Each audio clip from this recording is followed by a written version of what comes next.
Hello, my name is Mr. Ross, and I'm very excited to be your child's social studies teacher for the upcoming school year. I'm looking forward to getting to know each and every student and working with them to find success in our classroom. The purpose of this video is to give you a brief description of what our class looks like this year, as it is very different from a traditional classroom. Let's begin. The traditional classroom is very teacher-centered. Students sit in straight rows facing the front of the room. The teacher would spend most, if not all, of the class period lecturing to the class. Students then go home and work on homework assignments based on the information provided in class. This pattern would continue right up until the test and then would start all over again. While this can be effective, there are some potential problems. Absent students are not present when the teacher delivers the content, putting them at a disadvantage. They must now put in extra time to get caught back up. Some students are not focused or are thinking about other things during class time. Unfortunately, we also have students in this environment who may not fully understand something but are afraid of asking for help in a group setting. Finally, discipline issues frequently arise that distract both the teacher and other members of the class. I do not object to this teaching style. It can be productive and there are many teachers who use it effectively. Simply put, I do not feel as though it is the best way for me to help all of my students be successful. Here are 3 things I've learned from my previous classes. Number 1, students all learn at different paces. Many students learn perfectly well as part of a whole class lesson. They understood the lesson quickly and wanted to move on, but were not able to, which left them bored in class. Some students learn at a slower pace and need more remediation time than is available during a whole class lesson. In this environment, I was not able to effectively reach all of my students every day. Number 2, once the whole class lesson is over, students have homework assignments that they may not know how to do on their own quite yet.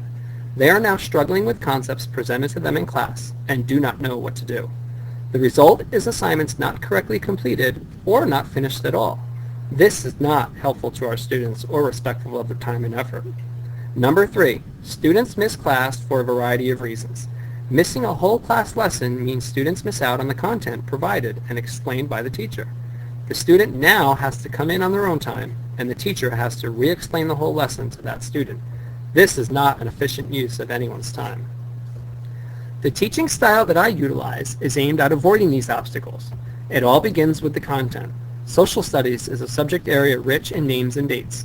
A traditional classroom was designed to allow the teacher to provide the content to the students during class time. This encourages a low level of understanding. I simply shift this moment in the learning process outside of class through the use of videos. These videos are made by me and deliver the same content as I would if I were doing a whole group lesson in class. Through the use of these videos, students now have access to the content on demand and are free to pause and rewind whenever they need to. Students can view the videos on the computer, smartphone, tablet device, or even a television if needed. To ensure that students are viewing the lessons, they are required to answer questions in their work pack that correspond to the lesson. Since the delivery of content is no longer necessary in class, what do we do with all our class time?